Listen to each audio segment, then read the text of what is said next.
Assalamualaikum warahmatullahi wabarakatuh.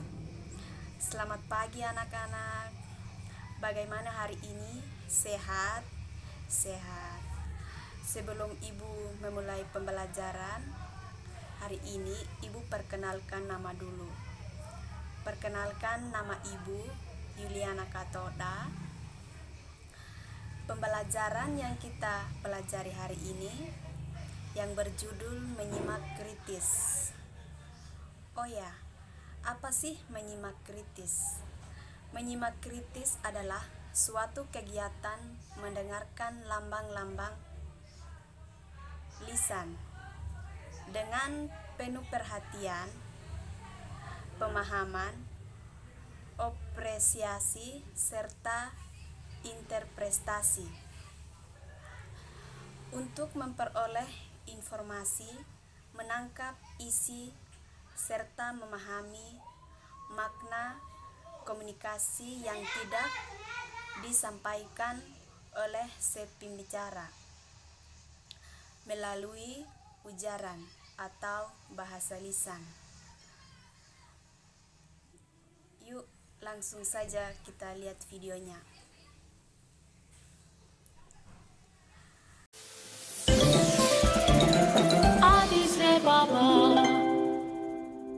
Gadis Pemalas. Alkisah, seorang ayah bersama dua anak gadis remajanya tinggal bersama di negeri yang jauh. Seorang di antaranya sangat rajin, sementara seorang lainnya sangat malas. Kau nyaris tak membantu? Aku sangat lelah. Tidak ah. Kau kan sudah melakukan bersih-bersih. Mengapa tanganku harus kotor? Ayah mereka yang berusia lanjut adalah pekerja keras. Ia selalu merasa letih. Menu makan malam mereka hanyalah sup dan roti kering saja. Suatu hari, sang ayah mengajukan permintaan pada dua putrinya.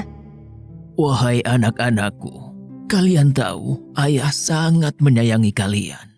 Ayah pikir kalian sudah dewasa sekarang dan sudah waktunya lebih banyak mengambil tanggung jawab. Ayah ingin kalian mencari pekerjaan. Ayah benar. Aku akan mencari pekerjaan. Dan bagaimana denganmu, putriku? Saudariku yang akan mencari pekerjaan. Karena itu, dia banget. Kalau aku mengerjakan pekerjaan rumah saja, ayah. Pria tua itu merasa lega melihat putri-putrinya begitu bersemangat. Esok harinya, ketika gadis rajin berangkat untuk mencari pekerjaan, sang ayah menghampirinya. Putriku, ayah punya nasihat untukmu. Jangan menolak jika ada yang memohon bantuanmu. Rajinlah selalu, cintai pekerjaanmu. Lakukan pekerjaan yang dipercayakan padamu dengan segenap kemampuanmu. Terima kasih, ayah. Tak akan kulupakan semua nasihat ayah. Anak ayah yang baik, sampai jumpa. Si rajin akhirnya berangkat mencari pekerjaan. Sementara si pemalas yang berjanji akan melakukan pekerjaan rumah tangga tidak melakukan apa-apa. Rumah menjadi semakin berantakan dan kotor setiap harinya. Gadis rajin berjalan selama berhari-hari, namun tidak menemukan siapapun yang memberinya pekerjaan. Setelah beberapa lama, si gadis rajin melihat pohon dengan dahan dan akarnya yang kering. Halo gadis muda, dapatkah kau membersihkan ranting-ranting keringku dan menyiram air untuk akar-akarku? Si gadis rajin membersihkan seluruh ranting kering pohon itu hingga tangannya terluka. Lalu menyiram akar pohon dengan air minumnya sendiri. Terima kasih gadis muda. Tapi kini kau tak punya air lagi. Tak mengapa. Kau memerlukan bantuan dan kubantu. Aku bisa berjalan sedikit dan menemukan air. Si gadis rajin melanjutkan perjalanannya. Lebih jauh, ia menemukan perapian yang rusak dan retak pada beberapa bagiannya. Hei gadis muda, dapatkah kau memperbaiki dan membuatku lebih baik? Si gadis rajin mengambil segenggam lumpur di dekatnya, lalu menambal retakan pada perapian itu. Terima kasih gadis muda.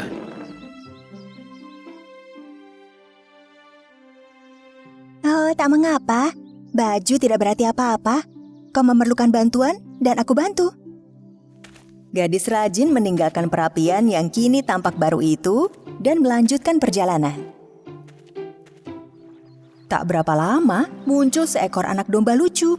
Namun bulunya hitam, mirip arang, dari kepala hingga kaki. Halo gadis muda, aku tak sengaja jatuh ke tumpukan arang dan menjadi kotor. Bersediakah kau memandikanku di danau sana itu? Gadis rajin memandikan anak domba di pinggir danau. Bulu si domba kembali putih dan lembut. Terima kasih, tapi kau jadi basah kuyup karena aku. Kau perlu bantuan dan kubantu. Aku sudah kotor sebelumnya, kini aku lebih bersih. Gadis rajin melanjutkan perjalanan. Saat malam tiba, ia melihat sebuah rumah yang indah. Tempat tinggal 7 peri. Si gadis rajin masuk ke rumah itu. Halo, mohon maaf sudah masuk tanpa izin. Saya adalah gadis muda yang tengah mencari pekerjaan. Kau bisa bekerja di sini, gadis muda? Ada 7 kamar di rumah kami. Kau hanya harus membersihkan 6 kamar saja setiap harinya. Namun kau dilarang memasuki kamar ke-7. Gadis rajin menerima pekerjaan itu. Ia membersihkan 6 kamar dengan tekun setiap hari. Sesuai yang dikatakan peri, selama setahun penuh, ia tak pernah memasuki kamar ke-7. Begitu ia berhasil mengumpulkan cukup uang, ia memohon izin untuk pulang. Tentu, gadis muda. Kau boleh pulang. Aku bertanya-tanya, mengapa kau tak pernah memasuki kamar ke-7?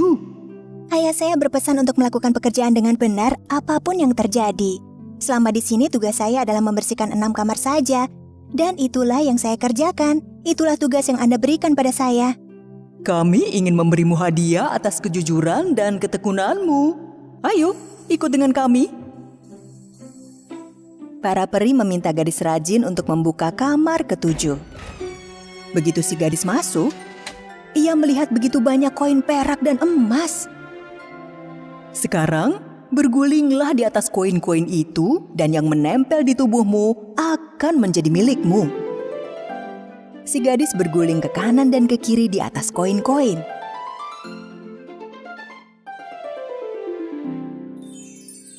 Ia nampak bagai bintang dengan uang koin menempel di tubuhnya.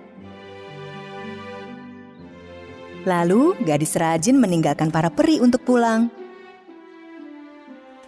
Dalam perjalanan, ia bertemu anak domba yang pernah ia mandikan. Tubuhnya dipenuhi dengan mutiara. Aku tak melupakan kebaikanmu, gadis muda. Ambillah mutiara sebanyak kau inginkan.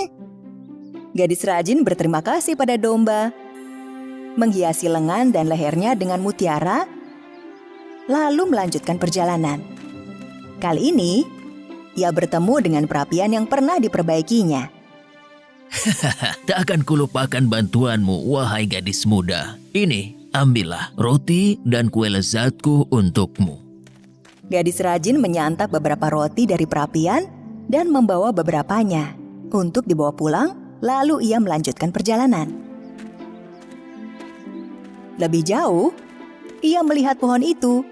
Dahannya dipenuhi buah-buahan. Kemarilah gadis muda, tak kulupakan bantuanmu untukku. Ambillah, jus buah anggurku adalah milikmu. Gadis rajin berterima kasih pada pohon itu dan akhirnya pulang ke rumah. Terima kasih banyak, sebuah pengalaman yang menyenangkan. Ayah dan saudarinya yang malas menyambut di balik pintu. Buntalan yang dibawanya penuh dengan emas dan mutiara. Saudarinya yang pemalas merasa iri saat melihat saudarinya kaya raya. Lihat koin-koin itu. Aku harus bekerja pada keluarga kaya raya. Jika saudariku mendapatkan mutiara, aku akan mendapatkan zamrud. Gadis pemalas berkata pada ayahnya, ia ingin mencari pekerjaan. Oh, Baiklah putriku, tapi kau bahkan tak mampu bekerja di rumah. Bagaimana kau dapat pekerjaan di luar sana? Gadis malas berlalu tanpa menunggu ayahnya selesai berbicara. Ia berjalan siang malam. Sedikit jauh di jalan, ia bertemu pohon yang memiliki ranting-ranting kering. Pohon itu memohon bantuan pada si gadis. Halo gadis muda, maukah kau membersihkan? Aku takkan berurusan denganmu di tengah terik matahari. Rambutku bisa rusak. Dadah. Si pemalas berjalan lagi. Ia melihat perapian yang retak dan rusak. Perapian itu memohon bantuannya. Aku tak bisa mengotori tangan mungil lembutku. Cat kukuku bisa rusak. Dadah. Si pemalas tak membantu perapian pula. Lalu ia bertemu dengan anak domba yang kotor, hitam seperti arang, dan domba itu memohon bantuan untuk memandikannya. Idih, jijik sekali. Jangan halangi aku, anak jorok. Gadis pemalas melarikan diri. Dasar anak domba pemalas. Masa tidak bisa mandi sendiri? Ia tiba di sebuah rumah mewah. Si pemalas memanfaatkannya dengan meminta pekerjaan pada 7 peri pemilik rumah. Pemimpin peri memintanya tinggal selama setahun dan membersihkan hanya 6 buah kamar saja. Jangan lupa gadis muda, kau takkan pernah diperbolehkan memasuki kamar ke-7. Gadis pemalas dengan enggan membersihkan 6 kamar itu selama berbulan-bulan. Namun satu hari, ia menyerah pada rasa penasarannya dan memasuki kamar ke-7. Alih-alih koin emas dan perak, ada banyak lebah dan kelelawar di dalamnya. Baik anak-anak, ini saja materi yang kita bahas hari ini. Dan semoga materi yang Ibu bahas bisa dimengerti dan dipahami. Sekian dan terima kasih. Dah.